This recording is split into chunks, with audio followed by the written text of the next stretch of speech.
अथ अष्टमोऽध्यायः। हरिः ओम्। उपयामगृहीतोऽस्यादित्येभ्यस्त्वा विष्ण उरुगायैखते सोमस्तग्गुरक्षस्वमात्वादभन्न कदाचनस्तरीरसिनेन्द्रश्चिदाशुखे उपोपेन्नु मघवन् भूय इन्नु ते दानं देवस्य पृच्यत आदित्येभ्यस्त्वा कदाचन प्रयुच्छस्युभे निपासि जन्मनि तुरीयादित्यसवनन्त इन्द्रियमातस्थावमृतं दिव्यादित्येभ्यस्त्वा जज्ञो देवानां प्रत्येति सोम्नमादित्यासो भवतां मृडयन्तः आवुर्भाचि सोमदुर्भवृत्या दग्गुहोश्चिद्यावरिवो वित्तरा सदादित्येभ्यस्त्वा भेवस्वन्नादित्यैखते सोमपीठस्तस्मिन्मत्स्व शरदस्मै नरो वचसे दधात न जदा शीर्दादम्पतिभाममश्नुतः पुमान् पुत्रो जायते भिन्दते वस्वधा विश्वाहारप एधते गृहे वाममद्य सवितर्वाममुष्वो दिवे दिवे वाममस्मभ्यग्गुसावीः वामस्य हि क्षयस्य देवभूरेरया धिया वामभाजः स्याम उपयाम गृहीतोऽसि सावित्रोऽसि च नोधाश्चनोदा असि च नो मयि धेहि जिन्वजद्नं जिन्वजद्नपतिं भगाय देवाय त्वा सवित्रे उपयाम गृहीतोऽसि सुशर्मासि सुप्रतिष्ठानो बृहदुक्षाय नमः विश्वेभ्यस्त्वा देवेभ्य एकतेजो निर्विश्वेभ्यस्त्वा देवेभ्यः उपयाम गृहीतोऽसि बृहस्पतिसुतस्य देव सोमत इन्दोरिन्द्रियावतः पत्नीवतोग्रहां मृध्यासम् अहं परस्तादहमवस्ताद्यदन्तरिक्षन्तदु मे पिता भूत अहग्गुसूर्जमुभयतो ददर्शाहं देवानां परमङ्गुहाजत अग्ना इपत्नीवंसजुर्देवेन त्वष्ट्रा सोमं पिब स्वाहा प्रजापतिर्वृखासिरेतो धारेतो मयि देहि प्रजापतेस्ते वृष्णो रेतो दशो रेतो धामशीय उपयाम गृहीतोऽसि हरिरसि हारियो जनो हरिभ्यां त्वा हर्जोर्धानास्थसह सोमा इन्द्राय जस्ते अश्वस निर्भक्षो जोगो सनिस्तस्य त इष्टयजुहस्तु तस्तोमसि यशस्थोक्थस्योपहूतस्यो पहूतो वक्षयामि देवकृतस्यै नसो वयजनमसि मनुष्यकृतस्यै नसो वयजनमसि पितृकृतस्यै नसो वयजनमस्यात्मकृतस्यै नसो वयजनमस्येन स एनसो वयजनमसि जच्चाहमेनो विद्वांश्चकार जच्चा विद्वांस्तस्य सर्वस्यै नसो वयजनमसि संवर्चसा पयसा सन्तनुभिरगन्महिमनसा सग्गुशिवेन त्वष्टा सुदत्रो विदधातुरायो नोमार्ष्टुतन्वो जद्विलिष्टम् समिन्द्रणो मनसा नेखिगोभिः सग्गुसूरिभिर्मघवन् सग्गुस्वस्त्या संब्रह्मणा देवकृतं जदस्ति सन्देवानाग्गुसुमतौ जज्ञियानाग्गुस्वाहा संवर्चसा पयसा सन्तनुभिरगन्महिमनसा सग्गुशिवेन त्वष्टा सुदत्रो विदधातुरायो नुमार्ष्टुतन्वो जद्विलिष्टम् धातारातिः सवितेदञ्जुखन्तां प्रजापतिर्निधिपा देवो अग्निः त्वष्टा विष्णुः प्रजया सगुरराणा जजमाना यद्रविणं दधात स्वाहा सुगावो देवाः सदना अकर्मज आजग्मेदग्गुसवनञ्जुखाणाः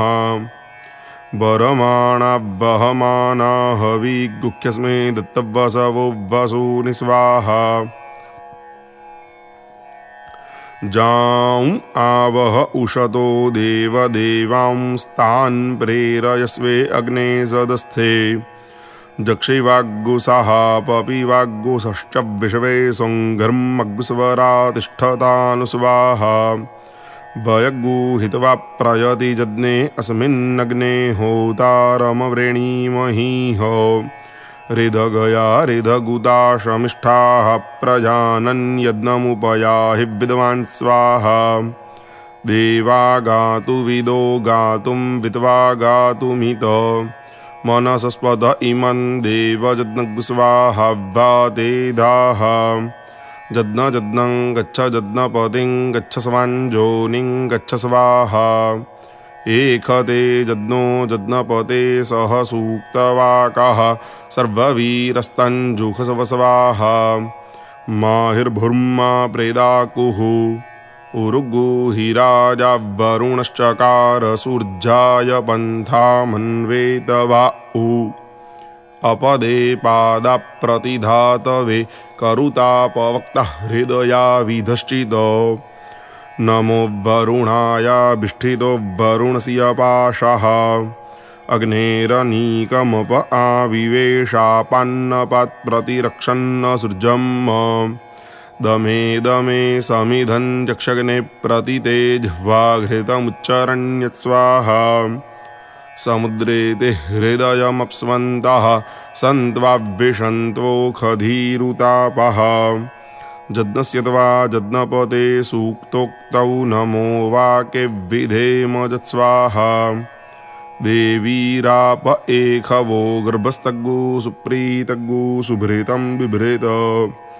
देवसोमैखते लोकस्तसमिञ्छञ्च भक्ष्व परि च भक्ष्व अवबृधनि चुम्पुणनि चेरुरसिनि चुम्पुणः अवदेवैर्देवकृतमेनो यासीखमवमर्त्यैर्मर्त्यकृतं पुरुराब्णो देवरिखस्पाहि देवानाग्गुसमिदसि एजतु दशमास्यो गर्भो जरायुणा सह जधायं वायुरेजति जधा समुद्र एजति एवायं दशमास्यो असर्जरायुणा सह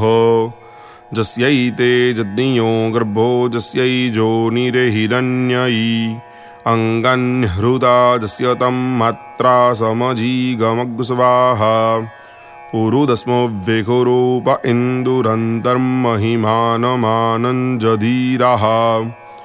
एकपदीं द्विपदीं त्रिपदीं चतुःपदीमष्टापदीं भुवनानुप्रधन्ताग्गुस्वाहा मरुतो जस्य हिक्षये पाधादिवो विमहसः ससुगोपातमो जनः महीद्यौः पृथिवी च न इमं जज्ञं मिमिक्षताम् पिप्रेदान्नो वरीमभिः आतिष्ठभृत्रहन्रधं जुक्ता ते ब्रह्मणा हरि अर्वाचीनग्गुसुते मनोग्रावाकृणोद्भग्नूनाम् उपयां गृहीतोऽसीन्द्राय त्वा खोडशिन एकतेजोनिरिन्द्राय त्वा खोडशिने जुक्ष्वाहि केशिना हरिवृषणा कक्षप्रा अधान इन्द्रसोमपा गिरामुपश्रुतिं चर उपयां गृहीतोऽसीन्द्राय त्वा खोडशिन एकतेजोनिरिन्द्राय त्वा खोडशिने इन्द्रमिद्धरिवहतो प्रतिदृष्टशवसम् ऋषीणां च स्तुतिरूपयज्ञं च मानुषाणाम् उपयां गृहीतोऽसीन्द्राय त्वा खोडशिन एकतेजोनिरिन्द्राय त्वा खोडशिने जस्मान्न जातः परो अन्यो अस्ति ज आविवेश भुवनानि विश्वा प्रजापतिः प्रजया सगुरराणस्त्रीणि ज्योतिगुहि स च ते सखोडशी इन्द्रश्च सम्राड् वरुणश्च राजा तौ ते भक्षं चक्रतुरग्र एतम् तयोरहमनुभक्षं भक्षयामि वाग्देवी जुषाणा सोमस्य तृप्यतु सह प्राणेन स्वाहा अग्ने पवस्वस्वपा अस्मै व्रचः सुवीर्यम् ददद्रयिं मयि पोखम् उपयाम गृहीतोऽस्यग्नयित्वा वर्चस एकतेजोनिरग्नयित्वा वर्चसे अग्निवर्चसविन्वर्चसवांस्त्वं देवेकवस्वर्चसवानहं मनुखेषु भूयासम् उत्तिष्ठन्नोजसा सह पीत्वी क्षिप्रे अवेपयः सोममिन्द्रचमूसुतम् उपयाम गृहीतोऽसीन्द्रायत्वौजस एकतेजोनिरिन्द्रायत्वौजसे इन्द्रौजिष्ठौजिष्ठस्त्वं देवेक्ष्वस्योजिष्ठोऽहं मनुखेषु भूयासम् अदृश्रमस्य केतवो विरश्मयोजनाम् अनु व्राजन्तो अग्नयोजधा उपयाम गृहीतोऽसि सूर्याय त्वाभ्राजायैखतेजोनिः सूर्याय त्वाभ्राजाय सूर्यभ्राजिष्ठभ्राजिष्ठस्त्वं देवेक्ष्वसि भ्राजिष्ठोऽहं मनुखेषु भूयासम् उदुत्यञ्जातवेदसं देवं वहन्ति केतवः दृशे विश्वाय सूर्यम् उपयाम गृहीतोऽसि सूर्याय त्वाभ्राजायैखतेजोनिः सूर्याय त्वाभ्राजाय आजिघ्रकलशं मज्जात्वा विशन्त्विन्दवः पुनरुर्जानिवृत्तस्वसानः सहस्रं दुक्षोरुधारापयस्वती पुनर्मा विशताद्रैः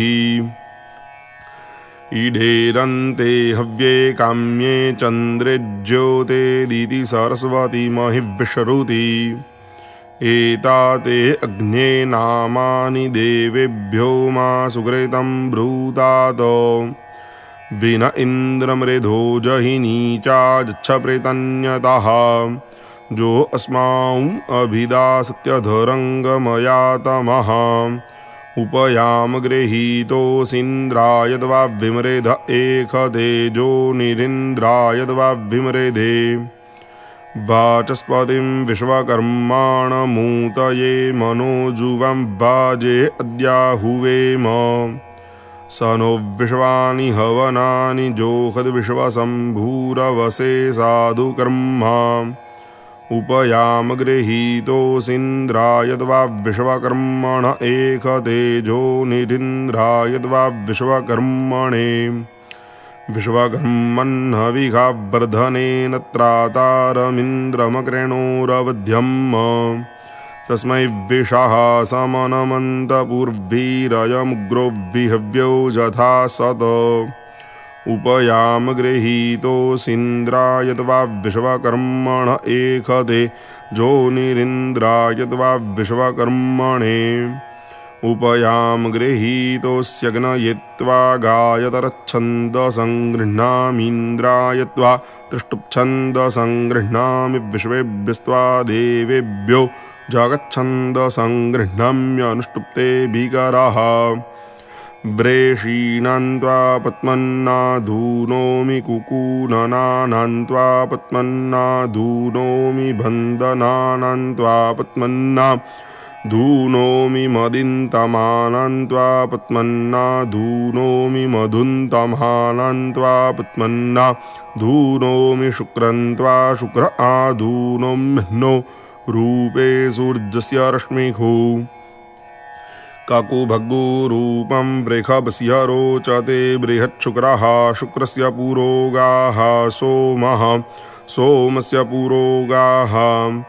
जत्ते सोमादाभ्यन्नाम जाग्रेवि तस्मै त्वा गृह्णामि तस्मै ते सोम सोमाय स्वाहा उषित्वं देव सोमाग्नेः प्रियं बाधोऽपि वशित्वं देव सोमेन्द्रस्य प्रियं बाधो पिह्यस्मत्सखात्वं देव सोम विश्वेघं देवानां प्रियं पाथोऽपिः इहरतिरिहरमध्वमिह धृतिरिह स्वधृतिः स्वाहा उपसरेजन् धरुणं मात्रे धरुणो मातरन्दयन् रायस्पोखमस्मासुदीधरत्स्वाहा सतरस्य ऋद्धिरस्य गन्मज्योतिरमृता अभूम दिवं पृथिव्या अध्यारुहामा विदाम देवान् स्वर्ज्योतिः जुवन्तमिन्द्रा पर्वता पुरो युधाजो नः प्रेतन्यादपतन्तमिद्धतं वज्रेण तन्तमिद्धतं दूरे चत्तायच्छन् सद्गहनञ्जदिनक्षद अस्माकग्गुशत्रून् परिशूरविश्वतो धर्मादरेखीष्टविश्वतः भूर्भुवः स्वः सुप्रजाः प्रजाभिः स्याम सुवीराभिरैः सुपोखाः पोखैः परमेष्ठ्यभिधीतः प्रजापतिर्वाचिव्यहृताया मन्दो अच्छेतः सविता सन्यां विश्वकर्मा दीक्षायां पूखा सोमक्रयण्यामिन्द्रश्चक्मरुतश्चक्रयायो पोत्थितो सुरः पण्यमानो मित्रः क्रीतो विष्णुः शिपिविष्ट ऊरावासन्नो विष्णुर्नरन्दिखः प्रोज्यमाणः सोम आगतो वरुण आसन्द्याम सन्नोऽग्निराग्निद्र इन्द्रो हविर्धाने द्रवोपाबह्रियमाणो विश्वे देवा अग्गुशुहुन्युक्तो विष्णुराप्रीतपा आप्याज्यमानो जमः सूयमानो विष्णुः सम्ब्रियमाणो वायुः पूयमानः शुक्रः पूतः शुक्रः क्षीरश्रीर्मन्थी सक्तुश्रीर्विश्वे देवाश्चमसे खून्नीतो सुरेहो मायोद्यतो रुद्रो हूयमानो वातोभ्यावृत्तो नृचक्षाः प्रतिख्यातो भक्षो भक्ष्यमाणः पितरो नाराशग्गुसाः सन्नः सिन्धुरवभृधायोद्यतः समुद्रो व्यवह्रियमाणः सलिलः प्रप्लुतो जयो रोजसास्कभिता रजाग्गुसिभिर्जेभिर्भीरतमाशविष्ठाम् जापत्येते अप्रतीता सहो बिर्विष्णु अगन्वरुणा पूर्वहूतौ देवान् दिवमगन् यज्ञस्ततो माद्रविणमष्टुमनुख्यानन्तरिक्षमगन् यज्ञस्ततो माद्रविणमष्टुपितरेन् पृथिवीमगन् यज्ञस्ततो माद्रविणमष्टुजङ्गं च लोकमगन् यज्ञस्ततो मे भद्रमभूत चतुस्त्रिग्गुषत्तन्तवो जेवितत्निरेज इमं यज्ञस्वधया ददन्ते ते खाञ्चिन्नग्गु संवेतद्दधामि स्वाहा गर्मो अप्येतु देवान्न जज्ञस्यदोः विततः पुत्रासो अष्टधा दिवमन्वाततान् स जज्ञदुक्ष्वमहिमे प्रजायाग्गुराय स्पोखं विश्वमायुरशीय स्वाहा आपवस्व हिरण्यवदश्ववत्सोमभीरवत वाजङ्गो मन्तमाभरस्वाहा हरिः ॐ देवसवितः।